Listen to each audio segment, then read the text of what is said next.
बंधु माने आपणक पाई एक गुरुत्वपूर्ण घटना किंबा हुए तो एक बड़ आघात निकटतर हेबाकु जाउछि। समय कम अछि एवं आपणको सतर्क रहिबाकु पड़िबो। आपणक विरुद्ध रे एक गंभीर षडयंत्र रचा जाउछि, अजणा लोकंक द्वारा नुहे बरं आपणक निज लोकंक द्वारा। जदि आपण सतर्क न हुअंती तेबे आपणक उपरे सीधा सड़क मिथ्या अभियोग लगा जाई पारे। बंधु माने मु आपणको कहिबाकु चाहूछि जे समय सरी आसुछि। एई चारोटी निर्दिष्ट भूल करिबारु दूरेई रुहंतु एवं आपण तेबेंकर आशीर्वाद पाइबे। आपण अनुभव करिथिबे जे आपणको जीवन अनेक उपर एवं तळ होईछि, जेउठारे कठिन परिश्रम सत्वे सफलता अपहंच रहिगला। तथापि एक हठात सुजोग आसुछि जहा आपण केबे कल्पना मध्य करि नथिले। मु सब किछि विस्तारित भाबरे बुझाइबी, तेणु भिडियोटी को शेष पर्यंत देखंतु। जहा घटिबाकु स्थिर होईछि ताहा घटिबो एवं एहा आपणको अपार आनंद आनी देबो। वैदिक ज्योतिष अनुसारे जेतेबेले गुरु, शुक्र एवं चंद्र अनुकूल भावरे समान हुंती सेतेबेले व्यक्तिंक जीवन रे नूतन सुजोग खोली थाए। तथापि जदि शनि किंबा राहु चैलेंजिंग स्थिति रे थांती तेबे निष्पत्ति नेबा समय अतिरिक्त सतर्कता आवश्यक।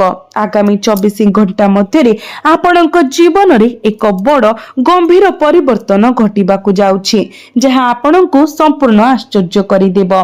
बंधु माने आज आमे आपणक जीवन रे सकारात्मक परिवर्तनर समय को सूचित करुथबा संकेत गुड़िक विषय आलोचना करिबो। एहा एक निर्णायक भविष्यवाणी सूचना जहा जानिबा एवं प्रयोग करिबा आपणक पई अत्यंत गुरुत्वपूर्ण, कारण गोटिए भूल आपणको महंगा पड़ी पारे। आगामी समय आपणक पई बहुत प्रतिश्रुतिपूर्ण देखा जाउछि। आपण अत्यंत खुशी हेबे। एही प्रथम संकेत उपरे ध्यान दियंतु।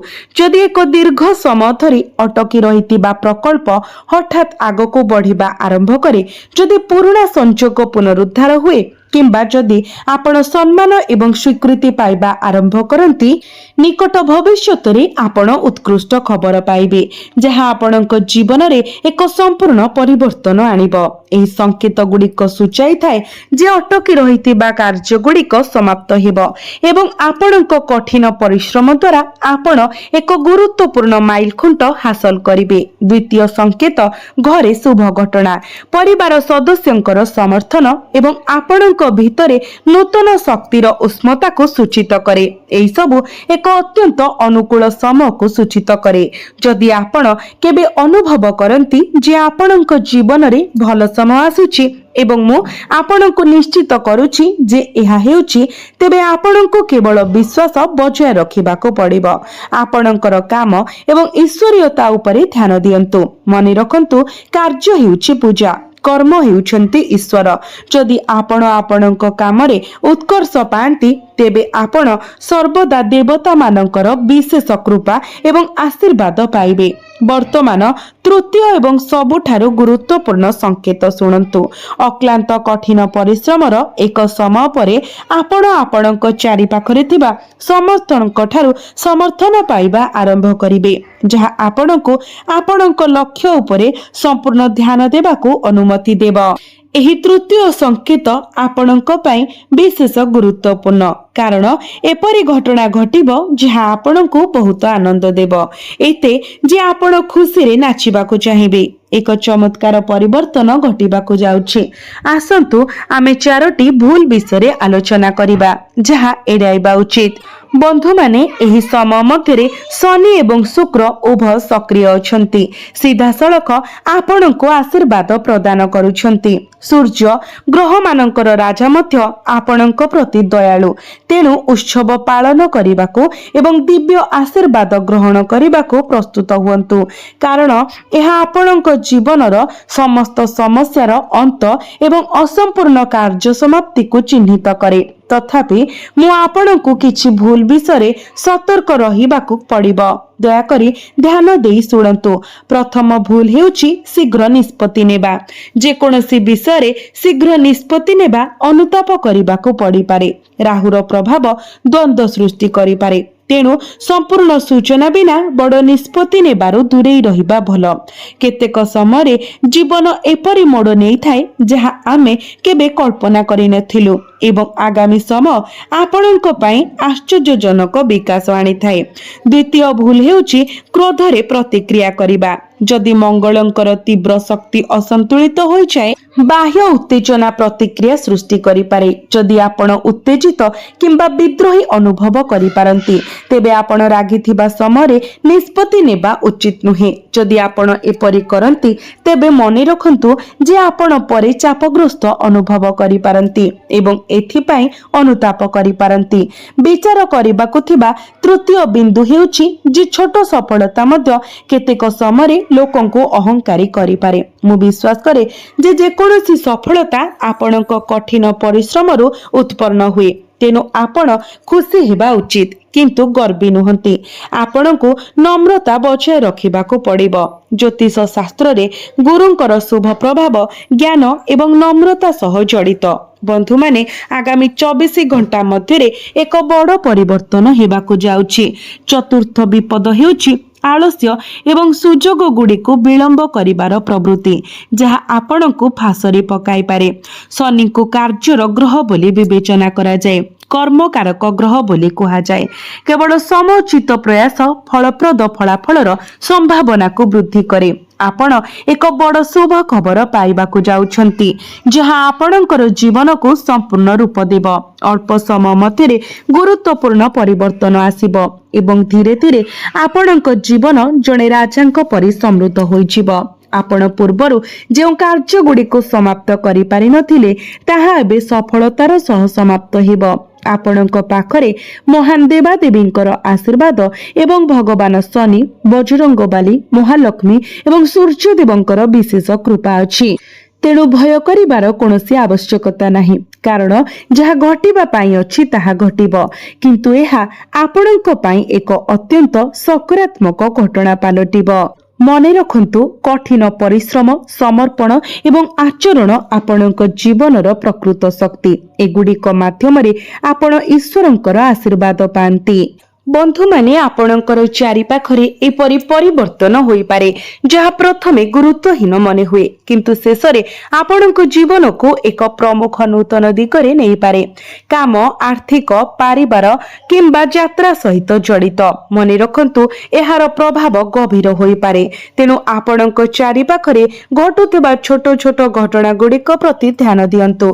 केतेक समय भाग्य द्वार फिटाए नाही, एहा केवल धीरे धीरे क्रोधित करे। एवं जदि आपण सबु बेले भाबुछंती मो पाई केबे परिस्थिति भल हेबो तेबे हुए तो प्रश्नटी को टिके बदलाइबार समय आसीछि। निजको पचारंतु मु बे सेई भल समय पाई निजको केते भल भाबरे प्रस्तुत करूछि, कारण जेते बेले सुजोग आसे यह आपणको प्रस्तुत हेबाको अपेक्षा करे नाही। केवल जो माने पूर्वरु प्रस्तुत अछंती सेमाने ही एहाको हासिल करि पारिबे। तेणु आपणकर दक्षता एवं आपणकर काम उपरे ध्यान दियंतु। आपणकर मानसिकता को दृढ़ करंतु एवं सबुठारु गुरुत्वपूर्ण आपणकर आत्मविश्वास पुनः प्राप्त करंतु। आपण हुएत लक्ष्य करिथिबे जे जेतेबेले जणे व्यक्ति संपूर्ण भांगी जाए सेतेबेले तांको भितरे एक अद्भुत शांतिर भावना बसती पाइबाको आरंभ करे। सेमाने समस्तंको निजको बुझाइबा किंबा प्रत्येक छोट छोट कथारे प्रतिक्रिया देबा बंद करि दियंती। सेमाने केवल निज रास्तारे चलिबा आरंभ करंती एवं सेही ठारू प्रकृत परिवर्तन आरंभ हुए। हुए तो आपणक जीवन रे मध्य समान मोड़ आसुछि। आपणको आउ समस्तंको प्रमाण करिबाको पड़िबो नाही जे आपण ठीक। आपणकर फलाफल निजे कहिबो। सर्वोपरि एहा भाग्यर स्वभाव। केतेबेले पछरे थिबा व्यक्ति आगको बढ़ी जाए, केतेबेले जाहाको दुर्बल बोली विवेचित करा जाए से सबुठारु शक्तिशाली प्रमाणित हुए एवं केतेबेले चिंतारे परिपूर्ण घर हठात आनंदर कारण खोजी पाए। तेणु एबे विरक्त हुअन्तु नाही, परम सत्य को बुझंतु। समय बदली जाए, परिस्थिति बदली जाए एवं लोक माने बदली जाती एवं जेतेबेले जड़े व्यक्तिंकर मानसिकता बदली जाए सेमानंकर निष्पत्ति परिवर्तन हुए बंधु माने आगामी समय पाई एई संक्षिप्त बार्ता को हृदय रखंतु। तरबरिया हुंतु नाही। अन्य माने जहा कुहंती सेथिरे आवेगपूर्ण प्रतिक्रिया प्रकाश करंतु नाही। आर्थिक मामला रे लोभ को एडांतु। संपर्क रे अहंकार को बाधा दियंतु एवं आपणकर लक्ष्य को छाड़ी दियंतु नाही। एई चारोटी कथा आपणक पई गुरुत्वपूर्ण प्रमाणित होई पारे। आपण एई सरल आध्यात्मिक अभ्यास मध्य चेष्टा करि पारिबे। उठिबा परे किछि मुहूर्त पई चुपचाप बसी रुहंतु। आपणक आखि बंद करंतु एवं आपणकर ईश्वर को चिंतन करंतु। केवल धन किंबा सफलता पाई सेमानंको मागंतु नाही, बरं सठिक निष्पत्ति नेबा पाई ज्ञान, भूल पथ को एडाइबा पाई शांति एवं आपणंको कार्य रे स्थिर रहिबा पाई साहस खोजंतु।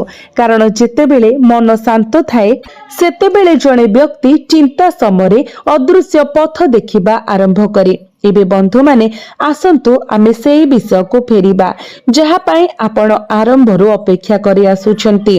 आपणक भाग्य रे प्रकृत रे कोन लेखा जाईछि। भविष्यत एक बंद पुस्तक नुहे जहाकू केही संपूर्ण भाबरे पढ़ी आपणको प्रकाश करि पारिबे। एहा आपणकर कार्य, आपणकर निष्पत्ति एवं आपणक परिस्थितिर मिश्रण द्वारा आकारित। तथापि संकेत देखा जाए एवं वर्तमान सबठारु गुरुत्वपूर्ण संकेत हेउछि जे आपण बंद हेबा उचित नुहे। आपणक कहानी रे आहुरी बहुत किछि अछि। आपण जो अध्याय समाप्त करिसंती बोली भाबिथिले ताहा प्रकृत रे एक नूतन अध्यायर आरंभ बिंदु होई पारे। एक अध्याय जेउठारे एक पुराणा बोझ हटि जाए, एक चिंता कमी जाए, एक अटकी रहितिबा कार्य गति पाए किंबा आपणक आर्थिक परिस्थिति को स्थिर करिबा पाई एक सुजोग आसे। संपर्क स्पष्टता पाई पारे एवं सर्वोपरि आपण पूर्व अपेक्षा निज भितरे अधिक शक्तिशाली अनुभव करिबे।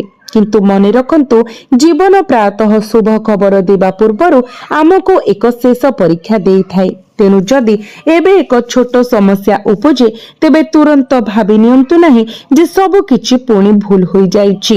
यह आपणक पाए शेष प्रतिबंधक होई पारे। सेपरि सूर्योदय पूर्वरु अंधार गभीर मने हुए, सेही परि एक बड़ परिवर्तन आसीबा पूर्वरु परिस्थिति अराजक देखा जाई पारे। तेणु आपणकर दुर्भाग्य अछि बोली भावना को दूरेई दियंतु। बंधु माने आपणक कठिन परिश्रमर फल जमा हेउछि एवं आपणक भल उद्देश्य केबे भी नष्ट होई नाही। आपण जहा सह्य करिसंती ताहा आपणको दुर्बल करी नाही, एहा आपणको अधिक ज्ञानी करिछि। एबे आवश्यकता हेउछि से अभिज्ञता गुडी को आपणक शक्ति रे परिणत करि भितरे आपणकर स्वप्न एबे गोटिए परे गोटिए सत हेबो। स्वर्ग रे एपरि एक गुरुत्वपूर्ण ग्रह परिवर्तन घटुछि, एक घटना जहाको आपण केबे भूली पारिबे नाही। आपण निज आखिरे ईश्वरक महिमा देखिबाको जाउछंती। महान देवतांकर आशीर्वाद पाइबा पाई सर्वदा निजर कर्तव्य पालन करिबाको पड़िबो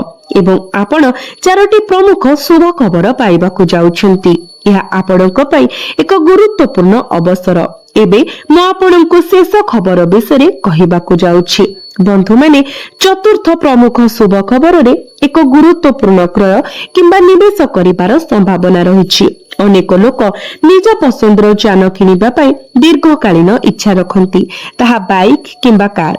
कारण सेमाने कल्पना करंती निज यान रे आपणकर पितामाता एवं परिवार को बाहर को नहीं जिबार स्वप्न देखिथांती। समस्ते एपरि स्वप्न देखंती एवं आपण खूब शीघ्र एई क्षेत्र रे एक अनुकूल सुजोग पाइबे जहा द्वारा आपण एक उत्तम यान किनि पारिबे। एही दिगरे योजना प्रस्तुत हेउछि। तथापि दया करी गोटिए कथा मने रखंतु, केवल भविष्यवाणी उपरे आधारित बड़ आर्थिक निष्पत्ति नियंतु नाही। निष्पत्ति सर्वदा निजर आय, बजेट एवं प्रकृत आवश्यकता को विचार करी नियाजिबा उचित। सर्वोपरि ईश्वर आपणको एक मन देइछंती, एहाको व्यवहार करंतु। ज्योतिष सूचक गुडी को निष्पत्तिर एकमात्र आधार भावरे नुहे, बरं प्रेरणार उत्स भावरे देखंतु। मास मास धरी आपण जो लक्ष्य हासिल करबाको कठिन परिश्रम करूछंती ताहा हासिल करिबार पथ शीघ्र स्पष्ट होई पारे। एहा ही राशिफल सूचाई थाए एवं एहा मु आपणक सहित शेयर करूछि। ଯେତେବେଳେ ସେହି ଦିନ ଆସିବ ଆପଣ ସହଜରେ ଅନୁଭବ କରିବେ ଯେ ଆପଣ କ୍ରୟ କରିବାକୁ ପ୍ରସ୍ତୁତ, ଅନୁଭବ କରିବେ ଯେ ଆପଣଙ୍କର ଅଧ୍ୟବସାୟ ଫଳପ୍ରଦ ହୋଇଛି। ବନ୍ଧୁମାନେ, ଗ୍ରହ ସଂରଚନା ଏକ ସ୍ପଷ୍ଟ ବାର୍ତ୍ତା ପ୍ରଦାନ କରେ। ଭଗବାନ ଶନି ଧୈର୍ଯ୍ୟ ଏବଂ ଶାନ୍ତ ରହିବାକୁ ପରାମର୍ଶ ଦିଅନ୍ତି। ଶନି ତୁରନ୍ତ ଫଳାଫଳ ଦିଅନ୍ତି ନାହିଁ, କିନ୍ତୁ ଆମ କାର୍ଯ୍ୟ ଦ୍ୱାରା ସ୍ଥାୟୀ ଫଳାଫଳ ହାସଲ କରିବାକୁ ଶିଖାନ୍ତି। ତେଣୁ ସ୍ଥିରତା ହେଉଛି ଏହି ରାଶିର ବ୍ୟକ୍ତିମାନଙ୍କ ପାଇଁ ମୁଖ୍ୟ ମନ୍ତ୍ର। ଏହା ବ୍ୟତୀତ ଗୁରୁଙ୍କର ପ୍ରଭାବ ଜ୍ଞାନ, ସୁଯୋଗ ଏବଂ ବିସ୍ତାର ଆଡକୁ ଇଙ୍ଗିତ କରେ, ଯେତେବେଳେ କି ଶୁକ୍ର ପ୍ରେମ, ଆରାମ, ବିଳାସ ଏବଂ ଆକର୍ଷଣ ସହ ଜଡିତ। ବୁଧ ଯୋଗାଯୋଗ ଏବଂ ନିଷ୍ପତ୍ତି ନେବାର କ୍ଷମତା ପ୍ରଦାନ କରନ୍ତି, ଏପରି ଗୁଣ ଯାହା ଆପଣଙ୍କ କୁଣ୍ଡଳୀରେ ସ୍ପଷ୍ଟ ଭାବରେ ପ୍ରତିଫଳିତ ହେଉଛି। ତେଣୁ ଏହି ସମୟରେ ଆପଣ କଣ କରିବା ଉଚିତ? ପୁରୁଣା ଭୟକୁ ପରିତ୍ୟାଗ କରନ୍ତୁ, କିନ୍ତୁ ଆପଣଙ୍କ କଠିନ ପରିଶ୍ରମ ପରିତ୍ୟାଗ କରନ୍ତୁ ନାହିଁ। ପ୍ରୟାସ ଜାରି ରଖନ୍ତୁ। ଈଶ୍ୱର ଆପଣଙ୍କ ପ୍ରୟାସକୁ ଦେଖନ୍ତି ଏବଂ ସେହି ଅନୁସାରେ ଆପଣଙ୍କୁ ପୁରସ୍କୃତ କରନ୍ତି। ଆପଣ ସର୍ବଦା ନିଜର ଈଶ୍ୱରଙ୍କ ପ୍ରତି ଅଟଳ ବିଶ୍ୱାସ ବଜାୟ ରଖନ୍ତୁ। ଦେଖିବେ ଆପଣଙ୍କ ରାସ୍ତାରୁ ବାଧା ଗୁଡିକ ଦୂର ହୋଇଯିବ। ଆପଣ ପ୍ରଭୁ ମହାଦେବଙ୍କର ଆଶୀର୍ବାଦ ମଧ୍ୟ ପାଇବେ, କାରଣ ତାଙ୍କଠାରୁ ବଡ ଆଶ୍ରୟସ୍ଥଳ ଆଉ କିଛି ନାହିଁ। କେତେକ ସମୟରେ ଜୀବନ ଏପରି ପରିସ୍ଥିତି ଉପସ୍ଥାପନ କରେ ଯେଉଁଠାରେ ଜଣେ ବ୍ୟକ୍ତି ନିଜର ଅସୁବିଧା କାହା ସହିତ ବାଣ୍ଟି ପାରନ୍ତି ନାହିଁ। ଯଦି କେହି କହିବାକୁ ଚେଷ୍ଟା କରନ୍ତି, ଲୋକମାନେ ସେମାନଙ୍କୁ ଉପହାସ କରିଥାନ୍ତି। ସେମାନେ ନିଜର ଯନ୍ତ୍ରଣା ଦେଖିପାରନ୍ତି, କିନ୍ତୁ ଆପଣଙ୍କର ଯନ୍ତ୍ରଣା ଦେଖି ମଧ୍ୟ କୌଣସି ସାହାଯ୍ୟ ପ୍ରଦାନ କରନ୍ତି ନାହିଁ। ଆପଣଙ୍କୁ ଏକାକୀ କାନ୍ଦିବାକୁ ଛାଡି ଦିଅନ୍ତି। ଆପଣ ଭିତରେ ଭାଙ୍ଗି ପଡିଥିବା ସମୟରେ ସାଧାରଣରେ ହସି ପାରନ୍ତି। ଯଦି ଆପଣ ଏପରି ସମୟର ସମ୍ମୁଖୀନ ହୋଇଛନ୍ତି, ତେବେ ମନେ ରଖନ୍ତୁ ଯେ ମହାଦେବ ନୀରବ ରହିପାରନ୍ତି, କିନ୍ତୁ ସେ କେବେ ବି ଭକ୍ତଙ୍କର ଡାକକୁ ଅଣଦେଖା କରନ୍ତି ନାହିଁ। କେତେକ ସମୟରେ ଆପଣଙ୍କ ଜୀବନ ଛାଡି ଯାଉଥିବା ବ୍ୟକ୍ତି କିମ୍ବା ସୁଯୋଗ ହରାଇବା ପ୍ରକୃତରେ ମହାଦେବଙ୍କର ଆଶୀର୍ବାଦ କିମ୍ବା ସୁରକ୍ଷାର ଏକ ପ୍ରକାର। କିଛି ଜିନିଷ ବିଳମ୍ବ ହୁଏ କାରଣ ଈଶ୍ୱର ସେଗୁଡ଼ିକୁ ସଠିକ ମୁହୂର୍ତ୍ତରେ ପ୍ରଦାନ କରିବାକୁ ଚାହାନ୍ତି, ଶୀଘ୍ର ସାହାଯ୍ୟ କରିବା ନାହିଁ। ଯେତେବେଳେ ଠିକ ସମୟ ଆସିବ, ସେତେବେଳେ ଈଶ୍ୱର ଆପଣଙ୍କୁ ସମୃଦ୍ଧ କରିବେ, କେବଳ ଆପଣଙ୍କ ପାଇଁ ଯାହା ସର୍ବୋତ୍ତମ, ଏବଂ ଯେତେବେଳେ ଏହା ଆପଣଙ୍କ ପାଇଁ ସର୍ବୋତ୍ତମ ହେବ ତାହା ପ୍ରଦାନ କରିବେ। ହନୁମାନଜୀ ସର୍ବଦା ଆପଣଙ୍କୁ ସୁରକ୍ଷା ଦେଇଛନ୍ତି ଏବଂ ଆଜି ମଧ୍ୟ ଦେଉଛନ୍ତି। ପ୍ରକୃତରେ ଯେଉଁଠାରେ ହନୁମାନଜୀଙ୍କ ନାମ ଆହ୍ୱାନ କରାଯାଏ, ଭୟ କମିବା ଆରମ୍ଭ ହୁଏ। ଆପଣଙ୍କୁ କେବଳ ମନେ ରଖିବାକୁ ପଡିବ, ମୁଁ ଏକା ନୁହେଁ। ମୋର କଠିନ ପରିଶ୍ରମ, ମୋର ମୂଲ୍ୟବୋଧ ଏବଂ ଈଶ୍ୱରଙ୍କର ଆଶୀର୍ବାଦ ମୋ ସହିତ ଅଛି। ଯଦି ଆପଣ ଏହି ମହାନ ମାନସିକତାକୁ ଧରି ରଖନ୍ତି, ତେବେ କୌଣସି ପ୍ରତିବନ୍ଧକ ଆପଣଙ୍କୁ ଅଭିଭୂତ କିମ୍ବା ଭୟଭୀତ କରିପାରିବ ନାହିଁ ଏବଂ ଆପଣଙ୍କ ଜୀବନରେ ପରିବର୍ତ୍ତନ ପ୍ରାୟ ନିଶ୍ଚିତ ହୋଇଯାଏ। ସମସ୍ୟା ଗୁଡିକ ଆପଣଙ୍କ ଜୀବନକୁ ଅଧିକ ସମୟ ପାଇଁ କଷ୍ଟ ଦେବ ନାହିଁ। ଏହା କେବଳ ଖୁସି ଫେରି ଆସିବା ପୂର୍ବରୁ ଏକ ସଂକ୍ଷିପ୍ତ ପର୍ଯ୍ୟାୟ। ଏଠାରେ ଏକ ସରଳ ପ୍ରତିକାର ଅଛି। ପ୍ରତ୍ୟେକ ଦିନ ସକାଳୁ ଉଠିବା ପରେ ପ୍ରଭୁ ଶ୍ରୀହରି ବିଷ୍ଣୁ ଏବଂ ଦେବୀ ଲକ୍ଷ୍ମୀଙ୍କୁ ଆପଣଙ୍କର ନମସ୍କାର କରନ୍ତୁ। ସେମାନଙ୍କୁ ପ୍ରାର୍ଥନା କରନ୍ତୁ, ହେ ଶ୍ରୀହରି ବିଷ୍ଣୁ, ହେ ମା ଲକ୍ଷ୍ମୀ, ଦୟାକରି ମୋ ଘରୁ ଦୁଃଖ, ଭୟ ଏବଂ ନକାରାତ୍ମକତା ଦୂର କରନ୍ତୁ। ମୋର କଠିନ ପରିଶ୍ରମକୁ ସଠିକ ଦିଗରେ ମାର୍ଗଦର୍ଶନ କରନ୍ତୁ। ମୋ ପରିବାରରେ ପ୍ରେମ ଏବଂ ଶାନ୍ତି ବଜାୟ ରଖନ୍ତୁ ଏବଂ ମୋର କର୍ମ ଦ୍ୱାରା ମୋ ଜୀବନକୁ ଉନ୍ନତ କରିବା ପାଇଁ ମୋତେ ଶକ୍ତି ଦିଅନ୍ତୁ। ଏହା ସହିତ ଓಂ ନମୋ ଭଗବତେ ବାସୁଦେବାୟ ନମଃ ମନ୍ତ୍ର ଜପ କରନ୍ତୁ। ଯଦି ସମ୍ଭବ ହୁଏ, ଗରିବ ବ୍ୟକ୍ତିଙ୍କୁ ଆପଣଙ୍କର ଯଥାର୍ଥତା ଅନୁସାରେ ସାହାଯ୍ୟ କରିବାକୁ ଚେଷ୍ଟା କରନ୍ତୁ। ଏହା ଏକ ମନ୍ତ୍ର ନ ହୋଇପାରେ, କିନ୍ତୁ ଏଗୁଡ଼ିକ ଭଲ କାର୍ଯ୍ୟ ଏବଂ ଏପରି କାର୍ଯ୍ୟ ଦ୍ୱାରା ଈଶ୍ୱର ପ୍ରସନ୍ନ ହୁଅନ୍ତି। ଅନ୍ୟ ଶବ୍ଦରେ, ଯଦି ଈଶ୍ୱର ଆପଣଙ୍କୁ ଏହି ଜଗତକୁ ଜଣେ ମନୁଷ୍ୟ ଭାବରେ ପଠାଇଛନ୍ତି, ତେବେ ଆପଣଙ୍କୁ ନିଜ ଭିତରେ ମାନବତାକୁ ଜୀବିତ ରଖିବାକୁ ପଡିବ। ତେବେ ହିଁ ଆପଣଙ୍କର ସମସ୍ତ ପ୍ରୟାସ ଶୁଭ ହେବ।